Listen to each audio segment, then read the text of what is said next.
સમાચારોમાં આગળ વાત કરીએ આપણે વડોદરાની તો વડોદરા મીડિયા ક્લબ દ્વારા પહેલગામમાં થયેલા જે આતંકવાદી હુમલાના મૃતકોને શ્રદ્ધાંજલિ અર્પણ કરવા માટે વિશ્વવિખ્યાત ગરબા ગાયક કલાકાર અતુલભાઈ પુરોહિતના સ્વકંઠે સુંદરકાંડ પાઠનું એક ખૂબ સુંદર આયોજન કરવામાં આવ્યું હતું।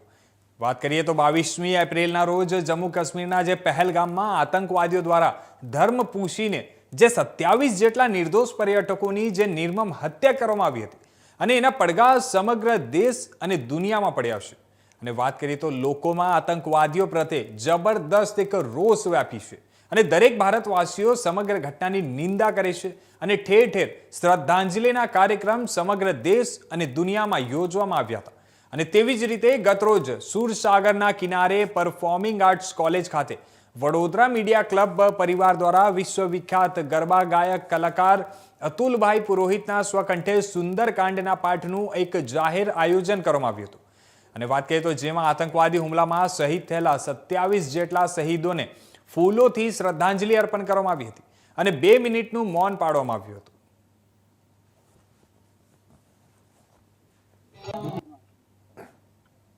વડોદરા મીડિયા ક્લબના આજે આયોજિત સુંદરકાંડ કાર્યક્રમમાં આપણે ઉપસ્થિત રહ્યા। પહેલગામમાં જે ઘટના બની આમાં જે લોકો પોતાના જાન ગુમાવ્યા આ તમામને યાદ કરીને આજે આ શ્રદ્ધાંજલિ કાર્યક્રમ છે। તો રાષ્ટ્રીય સુરક્ષા આંતરિક સુરક્ષાના મુદ્દો જ્યારે ઉપસ્થિત થયું છે દેશમાં આપણે સૌનું જવાબદારી છે કે શીર્ષ નેતૃત્વનો નિર્ણય અને સમવસ્ત્રધારી આર્મ્ડ ફોર્સીસના જવાનો અને આંતરિક સુરક્ષા સાથે જોડાયેલા દરેક જવાનોને સમર્થનમાં આપણે ઉભા રહીએ, એકતા અને એક સંકલ્પ દેખાડીએ અને આવા એક જે ઇન્ટરનલ સિક્યુરિટી ઉપરના જે હમલાનો એક કિસ્સો બન્યું છે આને સામા કરવાનું તાકાત મળે એવા ભગવાનથી પ્રાર્થના કરીએ અને આમાં મૃત પામેલા દરેક વ્યક્તિને શ્રદ્ધાંજલિ આપીએ અને સાથે સાથે એમના પરિવારજનો સાથે ઊભા રહીને આપણા રાષ્ટ્ર નિર્માણના સંકલ્પ સાથે આગળ વધીએ એવું આપણા શુભકામના। અને આજે જે આ કાર્યક્રમનું સરસ આયોજન કર્યું છે તે બદલ હું વડોદરા મીડિયા ક્લબના તમામ હોદ્દેદારો સભ્યશ્રીઓ અને આ કાર્યક્રમમાં ઉપસ્થિત સૌને હું અભિનંદન પાઠવું છું। પહેલગામમાં જે હુતાત્માઓએ આજનો ઉત્તમ દિવસ માત્ર તેઓ હિન્દુ હતા એ માટે થઈને એમનો જીવ ગુમાવ્યો। સુંદરકાંડ રૂપી ભાવ અને જે પ્રકારે આપણને સદભાગ્ય પ્રાપ્ત તમામ દેશના નાગરિકો એક સાથે એમની સાથે ઉભા રહ્યા છે ત્યારે વડોદરા મીડિયા ક્લબ દ્વારા પણ સર્વે હુતાત્માઓની આત્માને શાંતિ મળે એ માટે સુંદરકાંડના પાઠનું આજે આયોજન કરવામાં આવ્યું છે।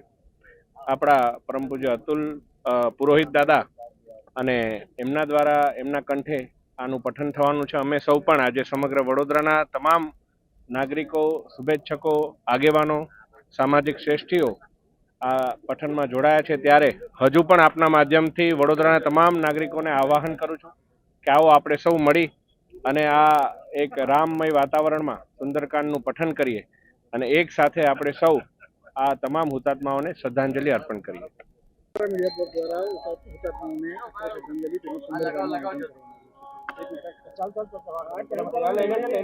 આજે વડોદરા મીડિયા ક્લબ દ્વારા પહેલગામમાં જે દુર્ઘટના બની અને જે હુતાત્મા આત્માઓ છે એમનો શ્રદ્ધાંજલિનો આ કાર્યક્રમ આયોજિત કરવામાં આવ્યો છે અને આજના દિવસે આ હુતાત્માઓને આપણે પ્રભુને પ્રાર્થના કરીએ દિવંગત આત્માઓને સદગતિ પ્રાપ્ત થાય। સાથે સાથે આ એવી ઘટના ઝકઝોર કરનારી ઘટના હતી। સંપૂર્ણ દેશ એક છે, એક અવાજે ભારત સરકારને પણ કહી રહ્યો છે અને ભારત સરકાર પણ એ જ પ્રકારના પગલાં પણ ઉઠાવી રહી છે અને ભવિષ્યમાં આવી કોઈ ઘટના ના બને એવી કોઈ પ્રકારની જે નીતિ છે ઘડવામાં આવે અને ભારત સરકાર એવા પગલાં લે જેથી કરીને કોઈનો પણ એવી આંખ ઊંચી કરવાની જે આ ટેવ પડી ગઈ છે આતંકીઓની એ દૂર થાય એવા પ્રકારનું આપણે ભરોસો કે ભાજપની સરકાર આપશે જ એ પ્રકારની વાત છે. અને સાથે સાથે આજે જે આ કાર્યક્રમનું આયોજન કર્યું, સાથે આપણા આદરણીય અતુલ પુરોહિતજીના સ્વરે સુંદરકાંડનું પાઠનું આયોજન કરવામાં આવ્યું છે. ભગવાન હનુમાનજી આપણને શક્તિ આપે કે આપણે આવા પ્રકારના જે થાય છે દુર્ઘટનાઓ એમાંથી આપણે દૂર થઈએ અને આ ત્રસ્તી જે છે, ત્રાસદી છે જે પ્રજાજનો વેઠી રહ્યા છે એ ફરી ન થાય એવી ભગવાનને પ્રાર્થના કરીએ. ધન્યવાદ.